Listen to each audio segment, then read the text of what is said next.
एक गांव में मोहन नाम का एक गरीब व्यक्ति अपनी पत्नी राधा के साथ एक टूटी फूटी झोपड़ी में रहा करता था। मोहन गांव में सबसे धनवान और क्रूर व्यक्ति भीमा की हवेली में साफ सफाई का काम किया करता था। एक दिन मोहन काम पर जा रहा था कि तभी उसकी पत्नी राधा उससे कहती है, अजी सुनिए, कल मैं पुराने बक्से में कुछ पुराने कपड़े ढूंढ रही थी।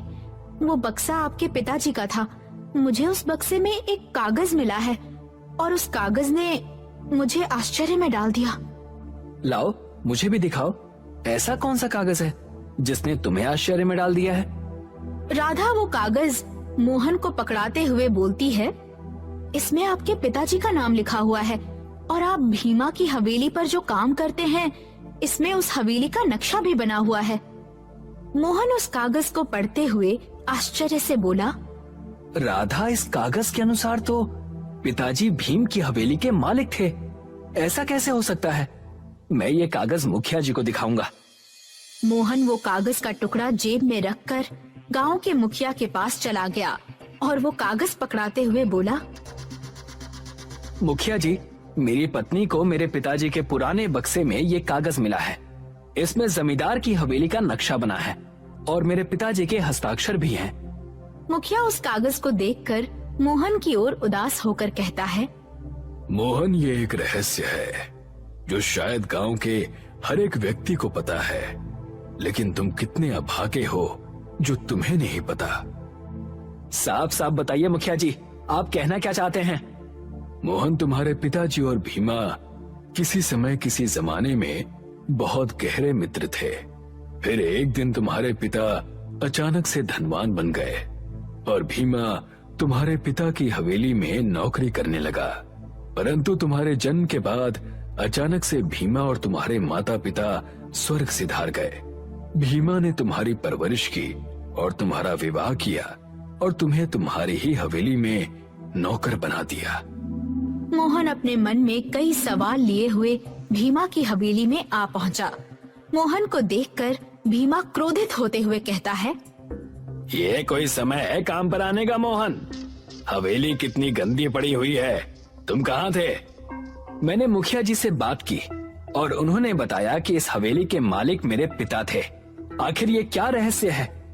अच्छा, तो तू गांव के लोगों के बहकावे में आ रहा है। अरे, तेरे माता पिता तो तुझे जन्म देने के बाद ही चल बसे थे। मैंने तुझे पाल पोस कर बड़ा किया नमक हराम, और तुझे रहने के लिए झोपड़ी दी, और तू इस हवेली को अपने पिता की हवेली बता रहा है। इतना कहकर भीमा ने मोहन को अपनी हवेली से बाहर निकाल दिया। मोहन मुंह लटकाकर अपनी झोपड़ी में आ गया। क्या हुआ, आप इतनी जल्दी कैसे आ गए? मोहन सारी घटना बताता है। मालिक ने मुझे हवेली के काम से निकाल दिया। आखिर आपको क्या जरूरत थी उनसे ये सब पूछने की? अब हम क्या करेंगे? इस गांव में आपको कौन काम देगा? यही सोच सोचकर तो मैं बहुत ज्यादा चिंतित हो रहा हूँ। तभी वहाँ पर मुखिया आ पहुँचा। मोहन, मैंने सुना है कि भीमा ने तुम्हें काम पर से निकाल दिया। जी मुखिया जी, आपने मुझे जो बताया था मैंने वही बात मालिक से पूछी थी और वो इसी बात पर भड़क गए। मोहन, तुम्हें चिंता करने की कोई जरूरत नहीं है। मैंने तुम्हें जो भी बताया वो सच था। तुम एक काम क्यों नहीं करते? कैसा काम? अरे मोहन, तुम अभी जवान हो, ताकतवर हो। हमारा गांव घने जंगलों के बीच आता है। तुम जंगल से लकड़ियां काट कर बाजार में क्यों नहीं बेचते? जितना भीमा तुम्हें धन देता है उससे ज्यादा ही तुम कमाओगे। मुखिया का ये सुझाव मोहन को पसंद आ गया। अगले दिन मोहन जंगल में लकड़ियां काटने चला गया। मोहन ने देखा कि जंगल में एक लकड़हारा लकड़ियां काट रहा था। वो लकड़हारा मोहन की ओर देखकर कहता है, लगता है आज तुम्हारा पहला दिन है। क्या नाम है तुम्हारा? मेरा नाम मोहन है। तभी मोहन की नजर सामने घने पेड़ों पर पड़ी। तुम इस पेड़ की लकड़ी को क्यों काट रहे हो? वो सामने के पेड़ की लकड़ी तो बहुत ही अच्छी मालूम होती है, बाजार में अच्छे दामों में बिकेगी। लकड़हारा डरते हुए मोहन की ओर देखकर कहता है, देखो, तुम नए हो इसलिए हम तुम्हें बता रहे हैं। जिस पेड़ की लकड़ी तुम्हें अच्छी नजर आ रही है, उस पेड़ के आगे एक रहस्यमय जंगल का रास्ता शुरू होता है, जहाँ पर पेड़ बात करते हैं। कोई भी लकड़हारा डर की वजह से उस पेड़ की सीमा से आगे नहीं बढ़ता। इतना कहकर लकड़हारा वहाँ से चला गया। मोहन अपने आप से कहता है, भला ऐसा कैसे हो सकता है? मैं तो उसी पेड़ की लकड़ी काटूंगा। मोहन धीरे धीरे कदमों से उस पेड़ के पास चला गया। उसने जैसे ही कुल्हाड़ी पेड़ पर चलाई, अचानक पेड़ से एक मनुष्य की आवाज आई। मुझे मत काटो, हम पेड़ हैं तो क्या हुआ, हमारे अंदर भी आत्मा होती है। ये देखकर मोहन आश्चर्य से बोला, इसका मतलब लकड़हारा सही कह रहा था। तुमने मेरे ऊपर कुल्हाड़ी मारी, मुझे बहुत दर्द हो रहा है। मोहन उस पेड़ की ओर देखकर कहता है, ऐसे तो पेड़ संसार में बहुत हैं, तो उन्हें दर्द क्यों नहीं होता? सबको दर्द होता है, पर सबके अंदर बताने की शक्ति नहीं होती। मोहन ने देखा कि उस पेड़ की शाखाओं से पानी की बूंदें टपकने लगी। ये पानी की बूंदें क्यों टपक रही हैं? ये पानी की बूंदें नहीं, बल्कि मेरे आंसू हैं। ये सुनकर मोहन को आत्मग्लानि महसूस होने लगी। मुझे क्षमा करना बोलने वाले पेड़, अब से मैं किसी भी पेड़ को नहीं काटूंगा। मोहन ने इतना बोला ही था कि तभी रंग बिरंगी किरणों के साथ वो पेड़ एक सुंदर पुरुष में परिवर्तित हो गया। मोहन आश्चर्य से उसकी ओर देखकर कहता है, कौन हो तुम? मैं वन रक्षक हूँ।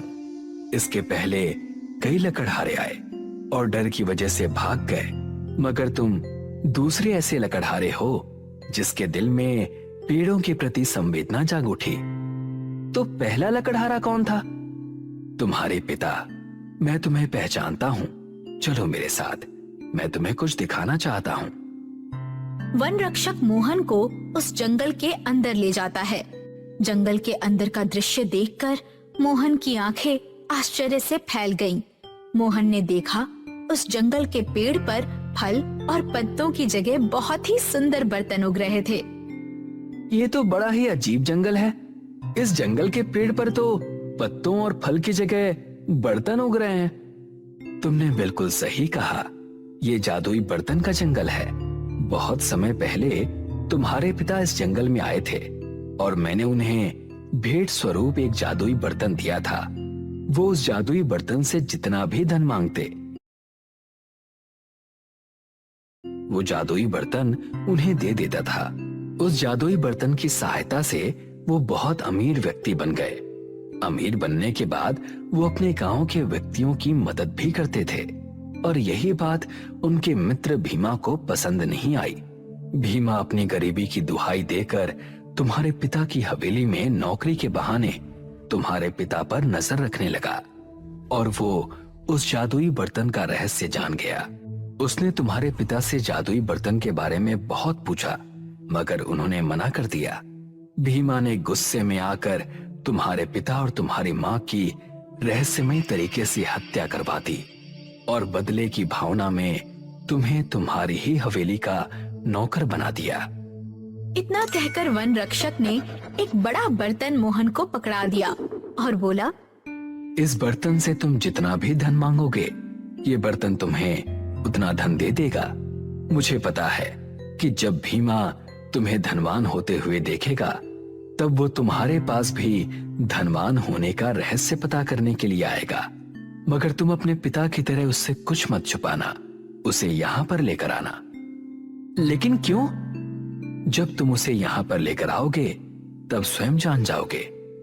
मोहन खुशी खुशी उस जादुई बर्तन के जंगल से जादू का बर्तन लेकर अपने घर चला आया और सारी घटना अपनी पत्नी को बताया। अब हम गरीबी में नहीं रहेंगे। अजी, तो फिर इस जादुई बर्तन से बहुत सारा सोना चांदी मांग कर देखते हैं। मोहन जादुई बर्तन की ओर देखकर कहता है, जादुई बर्तन मुझे बहुत सारा सोना चांदी और हीरे दे दो। अगले ही पल रंग बिरंगी किरणों के साथ जादुई बर्तन में सोने चांदी और हीरो का ढेर लग गया। राधा, ये तो सचमुच जादुई बर्तन निकला। कुछ ही दिनों में मोहन अपने गांव का सबसे अमीर व्यक्ति बन गया। मोहन की हवेली अब भीमा की हवेली से भी बहुत ज्यादा सुंदर थी। मोहन की तरक्की भीमा से देखी नहीं गई।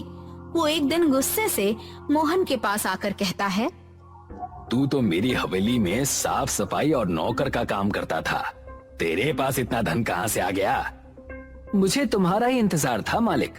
दरअसल मेरे पास एक जादुई बर्तन है जिससे मैं जितना भी चाहे सोना चांदी हीरे मांगू वो मुझे दे देता है। अगर तुम चाहते हो कि ऐसा बर्तन तुम्हारे पास भी हो तो फिर तुम्हें मेरे साथ जादुई बर्तन के जंगल में चलना होगा। भीमा मुस्कुराते हुए मोहन से कहता है, तुम अपने पिता की तरह मूर्ख नहीं हो। उसके पास भी ऐसा ही रहस्यमयी बर्तन था और मैंने उससे बहुत पूछा था कि आखिर उसे वो बर्तन कहाँ मिला, लेकिन उसने कभी नहीं बताया। तुमने सही कहा, चलो मेरे साथ। कुछ ही देर में मोहन भीमा को जादुई बर्तन के जंगल में ले आया। भीमा उस जंगल को देखकर आश्चर्य से कहता है, ये तो बड़ा ही अजीबोगरीब जंगल है। तभी रंग बिरंगी किरणों के साथ वहाँ पर वन रक्षक प्रकट हो गया और गुस्से से भीम की ओर देखकर बोला, तुम यहाँ पर आ गए हो लेकिन कभी वापस नहीं जाओगे। इस जादुई जंगल के पेड़ पर जितने बर्तन लटक रहे हैं उसमें से कुछ उगे हुए जादुई बर्तन हैं और कुछ वो मनुष्य हैं जिनके मन में लालच और ईर्ष्या भरी हुई थी। तुमने मोहन के माता पिता की हत्या करवाकर मोहन से उसका बचपन छीन लिया। तुम्हें इसका दंड अवश्य मिलेगा। तुम इस बारे में कैसे जानते हो? क्योंकि मैं ही वो वन रक्षक हूँ जिसने मोहन के पिता को वो जादुई बर्तन दिया था। मैं जानता था कि मोहन का पुत्र एक ना एक दिन जंगल में जरूर आएगा और मैं उसी से उसके पिता के हत्यारे को यहाँ बुलवाऊंगा और उसे सजा दूंगा। अब तुम अपना पूरा जीवन इसी जादुई बर्तन के जंगल में किसी पेड़ पर बर्तन बनकर लटकते रहोगे। अचानक वन रक्षक की आंखों से रंग बिरंगी किरण निकलने लगी और भीमा बर्तन बनकर एक पेड़ की शाखा पर लटक गया। वन रक्षक मुस्कुराते हुए मोहन से कहता है, तुम्हारे माता पिता के हत्यारे को सजा मिल चुकी है। इतना कहकर वन रक्षक वहाँ से गायब हो गया और मोहन